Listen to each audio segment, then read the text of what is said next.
আর যদি কলেজে কোনো অনুষ্ঠান হয় তাহলে স্যার হচ্ছে করে মেয়েরা নাচতে চায় না, কিন্তু স্যার ওদের হাত ধরে টাইনা নিয়ে নাচানাচি করে। এরকম করবো কিসের জন্য?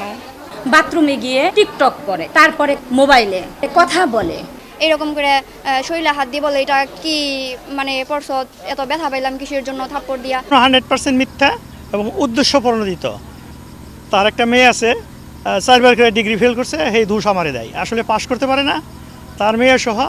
আর একটা শিক্ষক যদি একজন স্টুডেন্টের শরীরে যদি থাপ্পড় মারে, হাত মানে সর্বোচ্চ কত সেকেন্ড হাত এই শরীরে থাকবে, কিন্তু উনি থাপ্পড় মারে সেই জায়গায় আবার ধৈরা মানে এরকম করে করা শুরু করে, এগুলা কি মানে একজন প্রধান শিক্ষকের মানে বৈশিষ্ট্য? পিছনের বেঞ্চে বসে কি করে ওরা ফেসবুক চালায় ব্যাগের ভিতরে।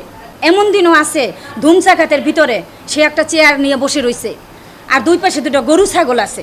কারণ দেশ স্বাধীন করছে শিক্ষার্থীরা, এখন তাদের ক্ষমতাটা অনেক বেশি।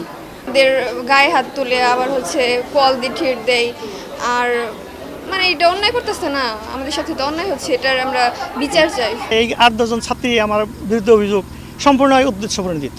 তার সাথে কিছু শত্রুতা না, সে বেশ কিছুদিন মির্জাপুর আসছে, এই স্বৈরাচারের আমলে সে লাখ লাখ টাকা ঘুষ খাইছে, অন্ত ঘুষ খাইতে পারে না। আমি তো তার কাছে ভিড়ি না, তার কাছে আমি ঘুষ দেই না, এই জন্য তার মুশকিল লাগছে। তলদা যে যদি তার আমি ঘুষ দিতাম তাহলে আমি বিরুদ্ধে করতো না। হে তো একটা ঘুষ খুব। পরে পিছনে যে মেয়েদের থাকে ওদের হাতে মানে কাঁধে হাত দিয়ে এরকম করে, মানে স্যার উনি প্রিন্সিপাল স্যার উনি এরকম করবো কিসের জন্য? এতদিন যাবৎ যে সে এত টাকা আত্মসাৎ করলো, কই এতদিন তো কোনো রিপোর্ট বের হয় নাই। সে তো একা কোনো টাকা খায় নাই। সে কি একটা কলেজের প্রিন্সিপালকে একাই টাকা খায়? কারা ছিল সেটা তো আমি বলতে, আমি আমার নতুন নিয়োগ হয়েছে এখানে, আমি নতুন আসছি, যদিও এখানকার লোকাল, তারপর নতুন আসছে। এখন আমার প্রশ্নটা একটাই, যে এই যে আজকে আপনি বলতেছেন যে সে 1.5 কোটি টাকা আত্মসাৎ করছে, এটা আসলে আপনি আমাদের সব স্টাফদের কাছে জিজ্ঞাসা করেন, কেউ এটা সম্পর্কে কোনো কিছু বলতে পারবে না।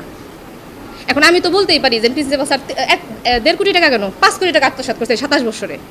সে আরও টাকা ইচ্ছা করে আমি দেই না, এটা হলো তার লগে আমার বাজাবাজি। আর সে সব সময় খালি আমার থেকে হিসাব নিতে চায়, খালি হিসাব চায় আর টাকা চায়। হে সভাপতি হবে, হে বাপ মরে গেছে ফাউন্ডারের খবরদারি করবে। আর যে অযাচিত আচরণ, সে ইউনিভার্সিটি যে অযাচিত আচরণ করছে। কারণ আপনি যদি আমার মুখের কথার উপর ভিত্তি করে যদি সবাইকে যা জিজ্ঞেস করেন, এটার উত্তর কি কেউ দিতে পারবে? কিন্তু আমার প্রশ্নটা হলো, এই যে সে তো আত্মসাৎ করছে এত টাকা, এই আত্মসাৎ কি সে একাই করছে না তার সাথেও কেউ ছিল? এখন হয়তো এরকম যে আমি তো কি বলবো, ছোট মানুষ কম বুঝি অনেকের চাইতে, অনেকে আছে না যে চুরি করতে যায় সে তো চুরি, তার সাথে যে যায় সেও কিন্তু চোর।